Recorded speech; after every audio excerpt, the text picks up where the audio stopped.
जय जगन्नाथ दोस्तों, आप सबको स्वागत है मेरा यूट्यूब चैनल अचीवमेंट जोन में। तो आज हम पढ़ने वाले हैं प्रोनाउन। हमने सेंटेंस कंप्लीट कर लिया, नाउन कंप्लीट कर लिया, आज पढ़ेंगे प्रोनाउन। तो देखिए, प्रोनाउन एक्चुअली में होता क्या है। प्रोनाउन नाउन का जुड़वा भाई ही होता है। जुड़वा भाई मतलब क्या? अगर नाउन प्रेजेंट नहीं होगा, जैसे जुड़वा मूवी, जुड़वा जुड़वा टू आपने तो देखा ही होगा। मूवी को लेकर सबका इंटरेस्ट ज्यादा ही होता है। तो एक जगह पर अगर नाउन रहता है तो उस जगह पर प्रोनाउन नहीं रहता। अगर प्रोनाउन रहता है तो उस जगह पर नाउन नहीं रहता, पर दिखने में वो दोनों सेम होते हैं। जैसे जुड़वा में एक होता है तो दूसरा वहां पर नहीं होता। अगर रहते हैं तो मिलकर रहते हैं, देखने को एक तरह है पर दोनों अलग अलग है। तो नाउन प्रोनाउन एक तरह का जुड़वा भाई और बहन, जो भी आपका मर्जी बोल सकते हैं। तो देखिए, प्रोनाउन होता क्या है एक्चुअली में। Pronoun, a pronoun is a word that we use in the place of the noun. Noun के जगह पर हम जो यूज करते हैं उसको बोला जाता है प्रोनाउन। तो देखिए, when in a sentence a noun is used two और मोर टाइम्स, दो से अधिक बार अगर नाउन बार बार रिपीट हो रहा है, टू और more times, then we use pronoun in the place of noun. Noun के जगह पर हम जो यूज करते हैं उसको बोला जाता है प्रोनाउन। इसीलिए मैंने बोला कि वो जुड़वा भाई और बहन आप जो समझे।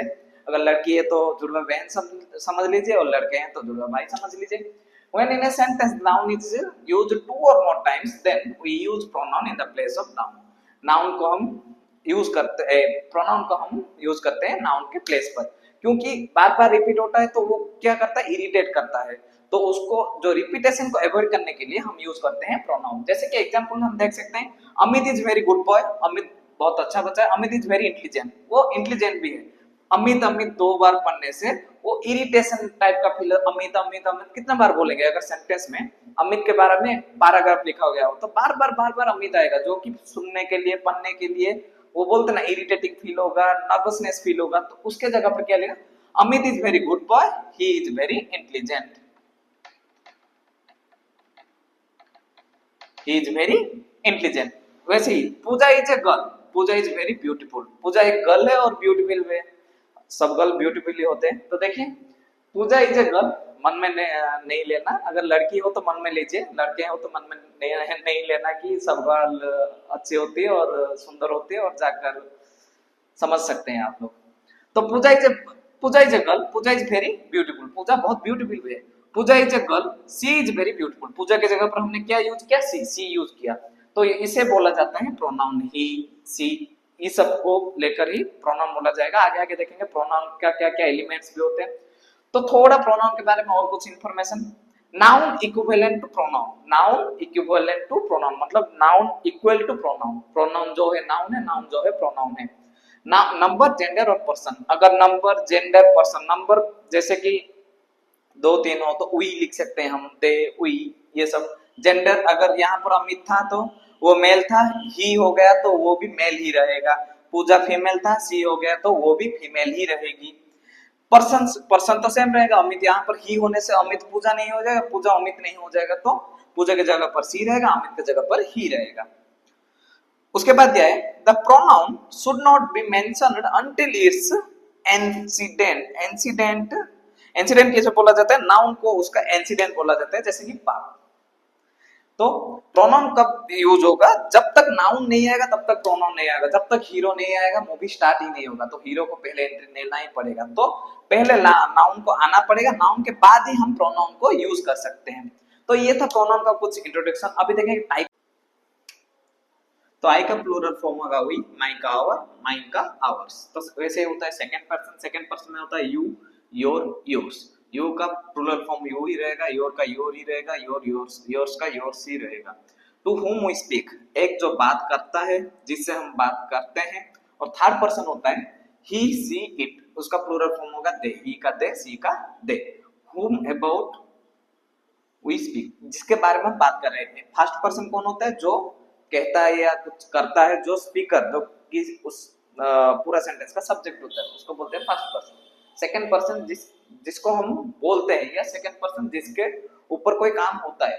थर्ड पर्सन जिसके बारे में बात करते हैं, जिसके बारे में कोई काम हुआ होगा उसके बारे में बोलते हैं, तो होता है third person, whom about we speak। तो हमारा जो प्रोनाउन होता है, प्रोनाउन हमारा 9 टाइप्स का होता है। क्या क्या होता है, तो काइंड्स ऑफ प्रोनाउन क्या है, एक है पर्सनल प्रोनाउन, और एक है रिफ्लेक्सिव और एम्फेटिक प्रोनाउन, और एक है डेमोन्स्ट्रेटिव प्रोनाउन, और एक है इंडेफिनाइट प्रोनाउन और एक डिस्ट्रीब्यूटिव प्रोनाउन, उसके बाद रिलेटिव प्रोनाउन,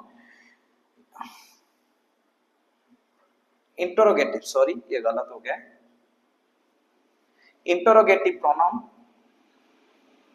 और एक रेसिप्रोकल प्रोनाउन और एक पॉजेसिव प्रोनाउन। तो प्रोनाउन का ये जो 9 टाइप्स है, अगर ये वाला हमारा रिफ्लेक्सिव प्रोनाउन एम्फैटिक प्रोनाउन का हम अलग लिखेंगे तो 10 टाइप्स का होता है, नहीं तो वो 9 टाइप्स का ही बोला जाता है। तो इसके बारे में अभी हम डिटेल्स में पढ़ेंगे। तो फर्स्ट पढ़ेंगे हमारा पर्सनल प्रोनाउन। तो दोस्तों अभी देखेंगे पर्सनल प्रोनाउन। तो पर्सनल प्रोनाउन किसे बोलते हैं? पर्सनल प्रोनाउन मतलब पर्सन के, पर्सनल मतलब ये पर्सन होता है, तो पर्सन एक, दो या दो से ज्यादा अगर रहेंगे, जहां पर जो प्रोनाउन यूज किया हो गया होगा उसको बोलते हैं पर्सनल प्रोनाउन, जैसे I, you, he, C, they, them, ये सब। तो इसे बोलते हैं पर्सनल प्रोनाउन। हम तो एलिमेंट्स भी पढ़ लिए, उसका सब प्लूरल फॉर्म भी पढ़े। अभी देखेंगे पर्सनल प्रोनाउन में दो केस आते हैं, एक है सब्जेक्टिव केस और एक है ऑब्जेक्टिव केस। तो सब्जेक्टिव केस आई का, ऑब्जेक्टिव केस हो जाएगा मी, हुई का सब्जेक्ट हुई का हो जाएगा अस, यू का ऑब्जेक्टिव केस यू ही रहेगा, ही का हिम हो जाएगा, सी का हर हो जाएगा, दे का देम हो जाएगा, इट का इट ही रहेगा। तो देखिए सब्जेक्टिव केस कहां पर लगेगा और ऑब्जेक्टिव केस कहां पर लगेगा। हम सब्जेक्टिव केस कौन सा वाला है कैसे पहचानेंगे, ऑब्जेक्टिव केस कौन सा वाला है कैसे पहचानेंगे। तो इसका एक सिंपल ही फंडा है, मैं सॉरी लिखना भूल गया था, यहाँ पर ही थोड़ा एडजस्ट करके लिख लेता हूँ। तो देखिए वर्ब होगा, सेंटेंस है तो वर्ब है, विदाउट वर्ब आप सेंटेंस नहीं क्रिएट कर पाएंगे। होगा तो ट्राई कर बताना कमेंट सेक्शन में, आप अगर बना पा रहे हो विदाउट वर्ब अगर सेंटेंस बन रहा है तो आप बनाना। आज तक तो कभी नहीं बना है, आप ट्राई करेंगे तो कर सकते हो। विदाउट वर्ब कभी भी सेंटेंस नहीं बन सकता। वर्ब से पहले जो रहेगा वो रहेगा हमारा सब्जेक्टिव केस, वर्ब के बाद जो वाला प्रोनाउन रहेगा वो रहेगा ऑब्जेक्टिव केस में। फिर से बता रहा हूँ, सेंटेंस में वर्ब है, वर्ब से पहले जो भी प्रोनाउन रहेगा वो सब्जेक्टिव केस में रहेगा, वर्ब के बाद जो भी प्रोनाउन रहेगा वो ऑब्जेक्टिव केस में रहेगा। जैसे कि फॉर एग्जांपल हम बोल सकते हैं, मैं अगर बोलूंगा सी told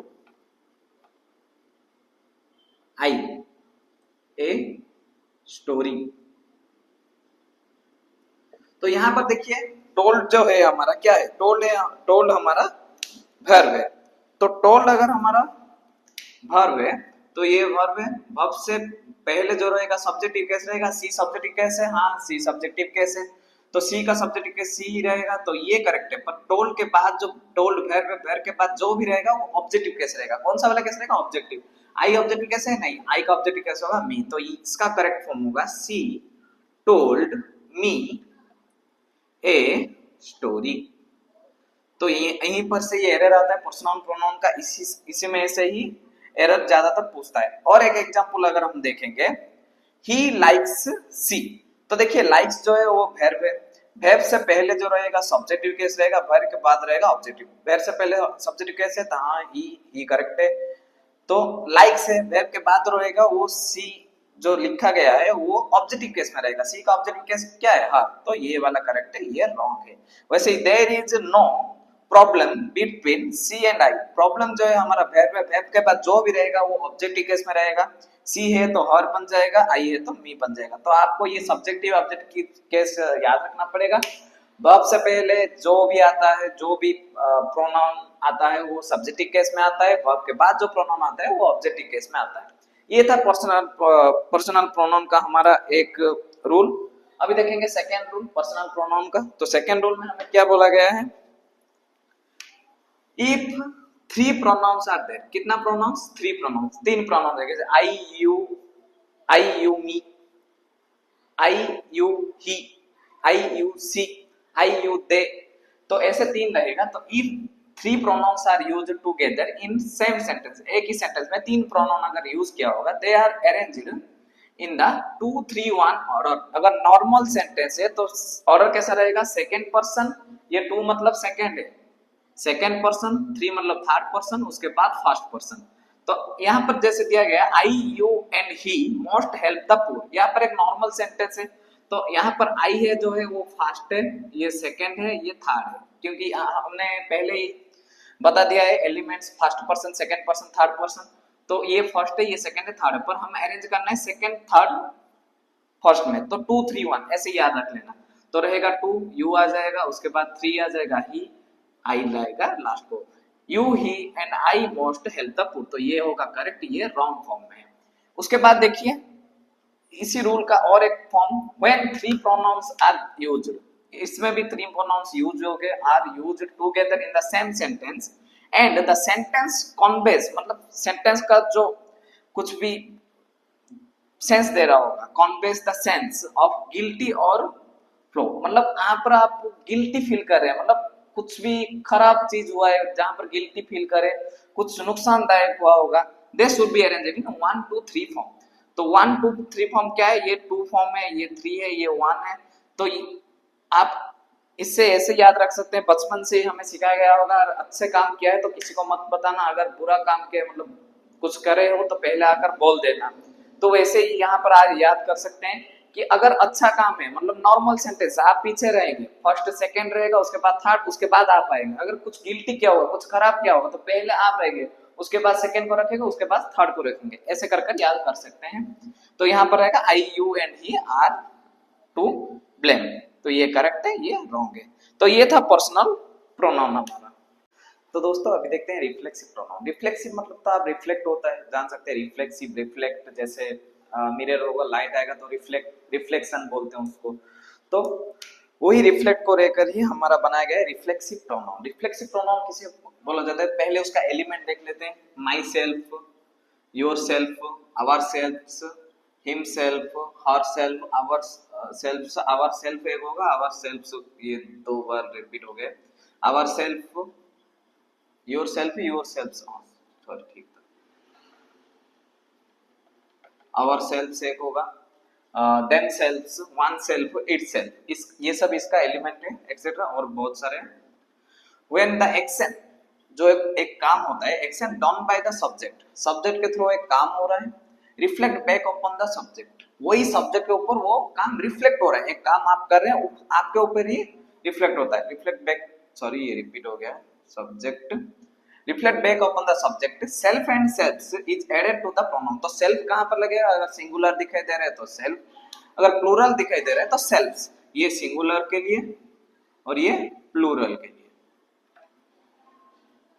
is added to the pronoun which then become the reflective और emphatic pronoun। उसको ही reflective और emphatic को pronoun बोलते हैं। कोई एक काम कर रहे हैं आपके ऊपर ही, वो जो बोलते हैं ना, जो थर्ड लॉ है हमारे न्यूटन का, every action is equal to equal its opposite reaction, तो उसका ऑपोजिट एक एक्शन आपके ऊपर ही गिर रहा है तो उसको बोला जाएगा रिफ्लेक्टिव प्रोनाउन। जैसे कि एग्जांपल देखिए, I hurt myself while playing, मैं जब खेल रहा था मैंने चोट लगवा दिया। ही हर्ट हिमसेल्फ, वो खुद को ही व्हाइल वॉकिंग है स्पेड, तो स्पेड पे काम करते करते उसको ही उसने क्या कर लिया, चोट लगा लिया। तो ये था हमारा रिफ्लेक्सिव प्रोनाउन। रिफ्लेक्सिव प्रोनाउन क्या है, जहां पर हम कुछ काम कर रहे हैं या सब्जेक्ट कुछ काम कर रहे हैं उसके ऊपर ही वो काम रिफ्लेक्ट हो रहा है, तो उसको ही रिफ्लेक्सिव प्रोनाउन बोलते हैं। वहां पर सेल्फ लगेगा और सेल्फ्स लगेगा। अगर आवर होगा तो आवर सेल्फ होगा जब सिंगुलर होगा, आवर होगा तो आवर सेल्फ्स होगा, योर होगा तो योर, अगर सिंगुलर होगा योर सेल्फ होगा, योर दो से एक से ज्यादा जन के लिए बोला जा रहा है तो योर सेल्फ्स होगा, तो इसे बोलते हैं रिफ्लेक्सिव प्रोनाउन। तो दोस्तों अभी देखते हैं डेमोन्स्ट्रेटिव प्रोनाउन। तो डेमोन्स्ट्रेटिव प्रोनाउन किसे बोलते हैं, डेमोन्स्ट्रेटिव प्रोनाउन मतलब कोई भी एक चीज को पॉइंट आउट करने के लिए। अभी आप कोई भी एक चीज को पॉइंट आउट करेंगे तो कैसे करेंगे, वो देख कैसे लड़की जा रही है, ऐसे नहीं, मजाक था। तो कुछ कोई भी एक चीज को जिसका आप उसके बारे में ज्यादा कुछ नहीं जानते, वो एक जगह पर है, जैसे कि दूर में है तो दोज बोलते हैं, दट बोलते हैं, उसका प्लूरल फॉर्म दोज होता है। पास है तो दिस बोलते हैं, उसका प्लूरल फॉर्म दीज होता है। तो डेमोन्स्ट्रेटिव प्रोनाउन ऐसा एक प्रोनाउन है जो कि एक चीज को पॉइंट आउट करने के लिए यूज किया जाता है। तो देखिए demonstrative pronoun, the pronoun which are used to point out something और समबडी, समथिंग और समबडी को पॉइंट आउट करने के लिए जो प्रोनाउन यूज होता है उसे बोलते हैं demonstrative pronoun, are called demonstrative pronoun. जैसे कि एग्जांपल, इसका एलिमेंट 4 ही है, दीज, दो, दिस दैट दोज। तो this is a gift from my father, ये जो गिफ्ट मिला है ये पास है, मेरा पास है, ये फादर से आए, तो यहाँ पर हुआ हमारा this is the gift from my father. These are apples, apples दूर, एप्पल्स पास है, तो आपने यहाँ पर एप्पल्स लिख दिया गया है, मतलब प्लूरल फॉर्म है, तो यहाँ पर इसीलिए दीज होगा, these are the apples. That is the fort of Allahabad, वो जो फोर्ट है वो अलाहाबाद का है, यहाँ पर है वहां पर है, दूर है, दैट होगा, that is the fort of Allahabad. उसका प्लूरल हम दो ज्यादा हॉकी प्लेयर्स, हॉकी प्लेयर्स दूर खड़े हैं और वो उसको इंडिकेट कर कर बोल रहा है कि दो ज्यादा हॉकी प्लेयर्स। तो ये था हमारा डेमोन्स्ट्रेटिव। तो दोस्तों अभी देखते हैं इनडेफिनाइट प्रोनाउन। इनडेफिनाइट प्रोनाउन किसे बोला जाता है? तो इसका कोई डिफाइन, कोई पर्सन, कोई प्लेस नहीं होगा, मतलब इनडेफिनाइट होगा। किसके बारे में हम डायरेक्टली बात करें, मतलब कौन सा चीज है, एक पर्टिकुलर चीज और पर्टिकुलर पर्सन के बारे में हम नहीं बोल पाएंगे, उसको बोलते हैं इनडेफिनाइट प्रोनाउन। तो इंडेफिनिट प्रोनाउन क्या है? All pronouns which refer to a person और थिंग, कोई एक पर्सन को या थिंग को रिफर कर रहा होगा in a general way and do not refer any particular person और थिंग। एक ग्रुप ऑफ पर्सन या बहुत सारे प्लेस को रिफर कर रहा होगा, पर पर्टिकुलर थिंग या पर्टिकुलर पर्सन ने पर्टिकुलर प्लेस को वो रिफर नहीं कर रहा होगा, आर कॉल्ड इंडेफिनिट प्रोनाउन। तो एक पर्सन, ग्रुप ऑफ पर्सन और ग्रुप ऑफ थिंग को रिफर कर रहा है, पर एक पर्टिकुलर पर्सन और पर्टिकुलर थिंग को रिफर नहीं करेगा। ग्रुप में कोई भी एक हो सकता है, तो उसको बोलते हैं इंडेफिनिट प्रोनाउन। तो इसका एग्जांपल क्या है? somebody has stolen my watch। somebody कोई भी हो सकता है, अगर 10 जन है 10 जन के अंदर से कोई भी हो सकता है। did you ask anybody, किसी को भी, anybody मतलब क्या? किसी को भी। टू पेंट द हाउस, आपने किसी को पूछा है मेरे हाउस पेंट करने के लिए। Everyone want to be rich, सब चाहते हैं रिच होने के लिए। सब मतलब वो जो अगर 100 पीपल्स है सब चाहते हैं, तो वो एक पर्टिकुलर पर्सन भी चाहता होगा कि वो भी रिच बने। तो इसका एलिमेंट क्या है? somebody, nobody, everybody, few, many, much, all, one, someone, everyone, no one, anyone, etc। तो यहाँ पर हम शॉर्ट के जरिए somebody कहाँ पर होगा, nobody, everybody कहाँ पर होगा, एक शॉर्ट होगा, few, many, much, all को कहाँ पर few होगा, कहाँ पर many होगा, कहाँ पर much होगा, कहाँ पर all होगा, ये हम शॉर्ट के जरिए कवर करेंगे। शॉर्ट को आप जरूर देखना। तो ये था हमारा इंडेफिनाइट प्रोनाउन।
तो दोस्तों अभी देखते हैं रिलेटिव प्रोनाउन। रिलेटिव प्रोनाउन मतलब क्या? जो रिलेटेड करेगा। नाउन को प्रोनाउन जैसे रिलेटेड था, वैसे ही नाउन को ये वाला प्रोनाउन रिलेट करेगा, उसको बोलते हैं रिलेटिव प्रोनाउन। अगर प्रोनाउन को फिर से प्रोनाउन में रिलेट करना है, तो उसको जो यूज होता है प्रोनाउन, उसको बोलते हैं रिलेटिव प्रोनाउन। नाउन को रिलेट करने के लिए प्रोनाउन यूज होता है, प्रोनाउन को फिर से रिलेट करने के लिए जो यूज होता है उसको बोलते हैं रिलेटिव प्रोनाउन। जैसे देखिए, relative pronoun refer to some noun, कुछ noun going before which is called antecedent. Antecedent मतलब जो नाउन पहले ही आ गया है, उसके बाद जो यूज होगा प्रोनाउन के तौर पर, उसको बोलते हैं रिलेटिव प्रोनाउन। जैसे देखिए, टुडे आई मेट हरी, मैंने मेट के बाद क्या है? verb है। verb के बाद जो आएगा वो ऑब्जेक्टिव केस आएगा, मतलब ये प्रोनाउन है। प्रोनाउन के बाद उसको who used to live here, वहां पर वो रहता है, हरी ही यहाँ पर रहता है, तो फिर से हरी नहीं लिख सकते क्योंकि एक प्रोनाउन आ गया है। इसके लिए यूज क्या हुआ? हु। तो इसका एलिमेंट्स है हु, हुम, व्हिच, वेयर, दैट। और एक उसका एग्जांपल है, I have found the pen, मैंने फाउंड द पेन। फाउंड के बाद आया, verb के बाद पेन आया, ऑब्जेक्ट के बाद हमारा जो भी आता है वो प्रोनाउन होता है। पहले एक प्रोनाउन आ गया, I found the pen, I had lost, जो मैंने गुमा दिया था। I have found the pen which I had lost, तो व्हिच कहां किसके लिए यूज हुआ? जो पेन, जो कि ऑब्जेक्ट के प्रोनाउन में आ गया, फिर से प्रोनाउन हम लिख सकते हैं, इसीलिए व्हिच यूज हुआ। इसको बोलते हैं हमारा रिलेटिव प्रोनाउन। उसके बाद है हमारा इंटरोगेटिव प्रोनाउन, इंटरोगेट करना, जो मैंने सेंटेंस में ही बोला था, इंटरोगेटिव प्रोनाउन मतलब क्या, क्वेश्चन पूछना। This pronouns are used to ask question, question ask करने के लिए प्रोनाउन यूज होता है। हु इज समीर, समीर कौन है, व्हाट इज योर नेम, आपका नाम क्या है। तो इसका एलिमेंट है हुज, हुम, हु, व्हाट, व्हिच एक्सेट्रा। जो भी डबल एच वर्ड है उस, जो भी डबल एच वर्ड है वो सभी वो इंटरोगेटिव प्रोनाउन में आते हैं। तो दोस्तों अभी देखते हैं रेसिप्रोकल प्रोनाउन, जो कि लास्ट टाइप का प्रोनाउन है हमारा। रेसिप्रोकल प्रोनाउन ऐसा एक प्रोनाउन होता है जहां पर दो ही एलिमेंट होते हैं। एलिमेंट हमारा क्या क्या होता है, ईच अदर, एक तो होता है ईच अदर और एक होता है वन अनदर। ईच अदर किसके लिए यूज होता है, ओनली फॉर टू, अगर दो पर्सन हो गए तो ओनली फॉर टू। अगर मोर देन वन अनदर कहां पर यूज होता है, मोर देन टू पर्सन या टू थिंग्स हो गए तो यहाँ पर वन अनदर। जैसे एग्जांपल है Sameer and Rohan hate each other, दोनों दोनों को हेट कर रहे हैं। All the teams played hard against one another, क्यों ऑल द टीम मतलब वो दो से ज्यादा है इसीलिए वन अनदर आया, पर यहाँ पर दो पर्सन से इसीलिए ईच अदर आया। तो दोस्तों ये था हमारा प्रोनाउन, ये मैंने पूरा प्रोनाउन को कवर करने के लिए ट्राई किया है। आई होप कि आप सबको अच्छा लगा होगा, अगर अच्छा लगा हो तो लाइक कीजिए, दोस्तों के साथ शेयर कीजिए और चैनल को सब्सक्राइब कीजिए। Thank you.